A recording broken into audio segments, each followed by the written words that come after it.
Chers amis, bonjour. Je vous remercie d'être fidèles à notre chaîne et je vous retrouve en ce jeudi 5 février pour évoquer la marche du monde. Et cette marche du monde n'est guère un hymne à la joie, c'est guère un chemin d'espoir. Nous marchons vers des difficultés. Quand je dis nous, je ne pense pas à moi. Je ne pense pas même qu'à ceux qui m'écoutent. Je pense à l'humanité, telle qu'elle roule actuellement vers des précipices. Voyez-vous, une association américaine, observatrice des droits de l'homme, vient de publier un rapport qui indique que la démocratie et les droits de l'homme ont régressé en 2025 au point où elles étaient avant 1985. En 1985, il y avait des dictatures en Amérique du Sud, au Brésil. Il y avait l'Union soviétique, le bloc soviétique et ses goulags. Eh bien, nous en arrivons au même point, à notre époque, selon l'étude de cet institut américain. Et il faut guère en être surpris. La Chine, la Russie, les États-Unis et quelques autres pays sont tombés entre les mains de fascistes, de néofascistes, de dictateurs ou d'aspirants dictateurs qui souhaitent remettre en cause l'indépendance de la justice, la liberté de la presse et qui font des ennemis de l'intérieur de ceux qui ne pensent pas comme eux, de ceux qui n'ont pas leur idéologie. Ils substituent la guerre civile, larvée, à la guerre étrangère. La démocratie s'est réfugiée pour le moment, et très provisoirement, en Europe occidentale, au Brésil, au Mexique, au Canada, en Afrique du Sud, qui sont des pôles de résistance à ce néofascisme qui maintenant sévit un peu partout avec les événements que vous connaissez et les atteintes aux libertés. Alors, nous qui sommes des biocentristes, on peut s'interroger. Je pense que si nous souhaitons reconnaître un jour à la nature, aux animaux, à la vie en général, des droits, c'est par dépassement, par surpassement des droits de l'homme. C'est pas dans la négation des droits de l'homme, c'est pas dans la négation de la démocratie que l'on pourra acquérir des avancées de civilisation, et notamment dans le domaine du biocentrisme. Le respect de la nature, le respect du vivant et l'écologie sont l'antidote du néofascisme, comme le néofascisme est l'opposé absolu, l'inverse de la pensée écologique et de la pensée biocentriste.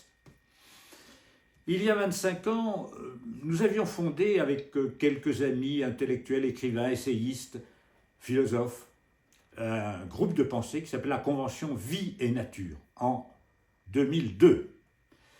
Et nous l'avions fait parce que le contexte était déjà assez défavorable en France.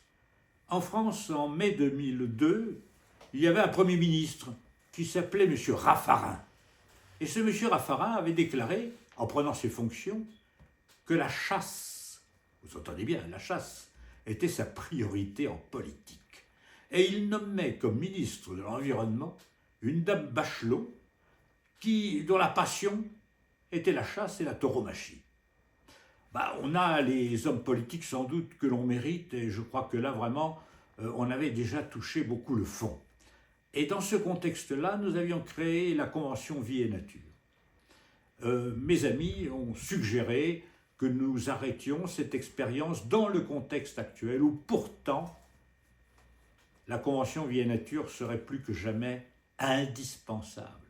Indispensable face aux régressions auxquelles nous assistons et celles que nous allons subir dans les années qui viennent, puisque l'iceberg est devant nous, et l'an prochain, je ne suis pas sûr de pouvoir vous dire, comme je l'ai dit en début de ma petite chronique d'aujourd'hui, que l'Europe occidentale restait une démocratie.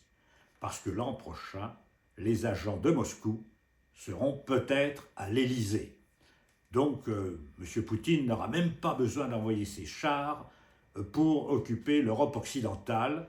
C'est les peuples européens qui se seront dotés de gouvernements autoritaires. Alors, pourquoi cette situation aberrante? Pourquoi en sommes-nous là?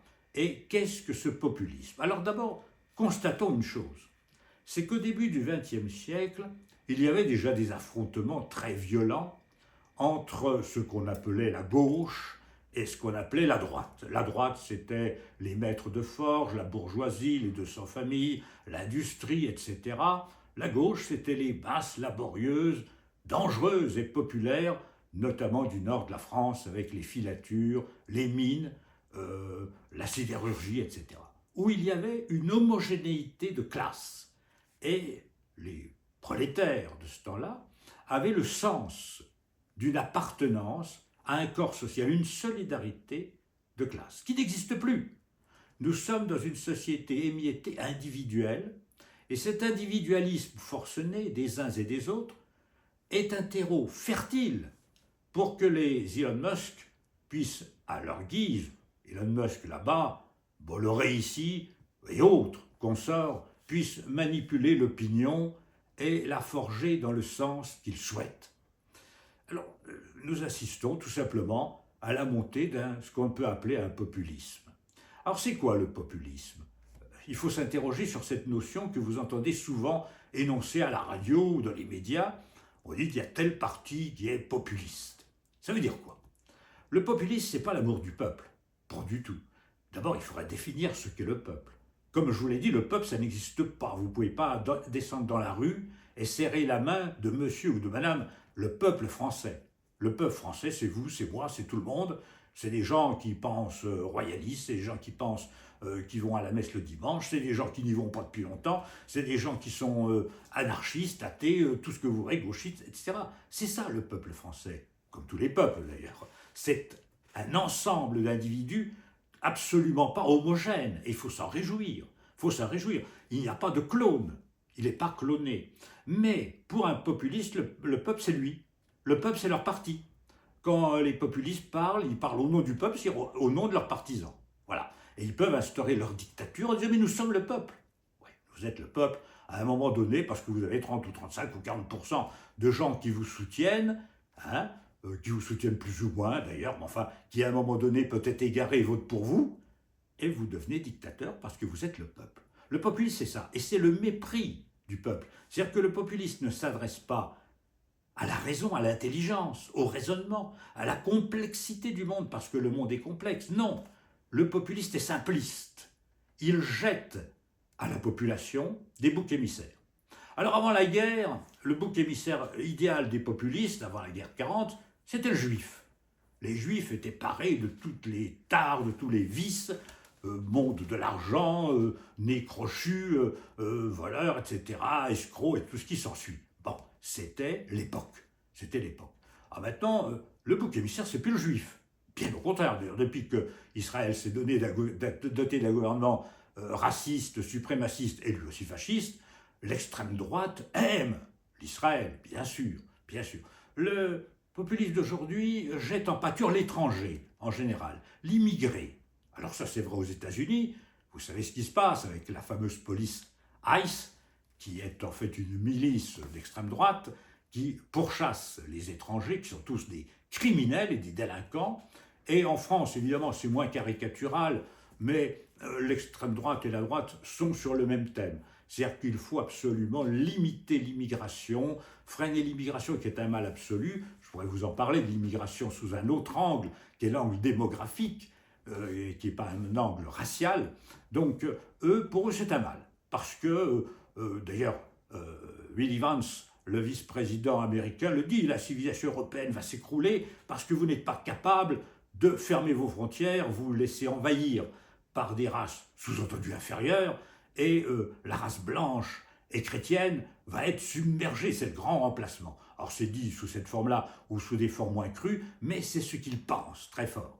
Donc ces gens-là ont jeté au peuple en pâture, comme bouc émissaire, l'étranger, l'immigré, qui est source d'insécurité, qui est source de misère, qui est source de parasitage, et le moindre incident, le moindre fait divers est une bonne occasion pour cette extrême droite de s'emparer, comme l'affaire Stavisky était au XXe siècle l'occasion pour l'extrême droite de l'époque de pourchasser le juif.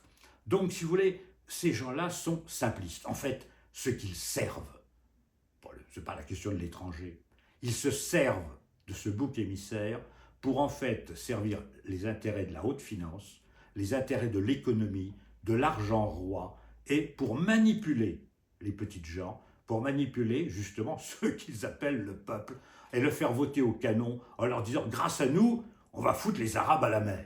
Bon, ce qui ne sera pas le cas d'ailleurs, ils ne pourront même pas le faire, et les ménagers ou ménagères, ou non ménagers du tout, de 50 ans ou plus ou moins, seront bien déçus, parce qu'après 2 ou 3 ans de Mussolini ou d'équivalent, il y aura autant d'Arabes sur le marché qu'il y en a actuellement. Hein. Ça ne va rien changer du tout, mais c'est ça qui va les faire élire. C'est ça leur fonds de commerce. Si ça va mal, s'il y a trop d'impôts, si on manque d'argent, c'est à cause des immigrés. C'est vrai en France, c'est ce qu'ils disent, c'est vrai en Grande-Bretagne, hein, actuellement où il y a des partis racistes ouvertement, qui dénoncent l'immigration comme étant une source d'appauvrissement. Eh bien, il faut dire ce qui est. Tout ça, c'est de la calomnie, c'est une utilisation, une instrumentalisation et un mépris du peuple. Le populiste méprise le peuple parce qu'il ne s'adresse pas à la raison, il s'adresse au cerveau reptilien des gens et à l'instinct et à la pulsion de violence et de rejet et de haine. Voilà. Alors je vous dis tout cela parce que c'est ce qui explique actuellement la dérive du monde. Où va-t-elle s'arrêter cette dérive? Les néofascistes gouvernent déjà un certain nombre d'États dans le monde, hein, même en Europe. Je pense à la Hongrie, notamment. Je pense sous une forme un peu plus latine et un peu plus policée à l'Italie, mais qui est quand même tombée sous la coupe d'une extrême droite. Bien sûr, la caricature, c'est les États-Unis et c'est la Russie qui s'est dotée d'un tsar. Là, évidemment, nous sommes dans la caricature totale, avec une sorte d'internationale brune, parce que ces gens-là, en fait, par-delà les intérêts qui peuvent les opposer, servent les mêmes dogmes et donc se soutiennent de fait. Ils se soutiennent de fait. Et je savais très bien que pour le malheureux peuple ukrainien, auquel j'exprime toute ma solidarité dans sa défense de sa souveraineté et de la démocratie, le malheureux peuple ukrainien verrait ses malheurs s'aggraver avec l'élection à Washington d'un agent du Kremlin. Parce que c'est tout simplement ça qui se passe. Et donc, si vous voulez, la situation est assez compromise. Et je pense que dans 1 ou 2 ans, pour le peu qu'en France et en Allemagne, où là on a carrément une résurgence des nostalgiques du Reich, la situation de la démocratie n'est pas brillante. Et si la démocratie recule, si les droits de l'homme reculent, eh bien en même temps, les perspectives de civilisation qui nous amenaient à militer pour la reconnaissance du droit des animaux et des droits de la nature reculent encore bien davantage. Parce qu'évidemment, si l'homme ne devient que des Untermensch pour un certain nombre d'entre eux, si la guerre, si la violence, si le goulag, si la prison sont acceptables pour les hommes, comment voulez-vous que l'on améliore le sort des animaux, de la faune sauvage, et comment peut-on respecter la nature si on ne respecte pas l'homme? C'est indissociable. Je l'ai toujours dit, aussi longtemps que l'homme traitera les animaux comme des bêtes, il traitera également ses semblables comme des bêtes à l'occasion. Eh bien, si vous voulez, nous en sommes là, et je suis très préoccupé. Alors moi, je vous invite, mes amis, à militer dans les associations, les syndicats, les partis politiques de votre choix. Parce que n'étant pas un gourou ni un maître à penser, ce n'est pas à moi à vous dire que telle formation vaut mieux que telle autre. Il faut vous engager dans des structures pour défendre la démocratie, pour défendre la liberté, pour défendre les droits de l'homme face à la montée du néofascisme, que je suis un des premiers en tout cas, et sans doute malheureusement pas le dernier, à dénoncer, à voir venir, hein, parce que les perspectives sont mauvaises. Et les néofascistes ont 3 ennemis qu'ils désignent toujours et que je vais bien vous mentionner pour que vous ayez conscience de cela. Les 3 ennemis des néofascistes sont les juges, parce qu'ils ne doivent pas être indépendants, mais ils doivent être serviles et servir l'ordre nouveau. Les avocats, parce qu'ils défendent la liberté et la libre parole, et ils doivent défendre les plus faibles, les plus humbles, les plus pourchassés.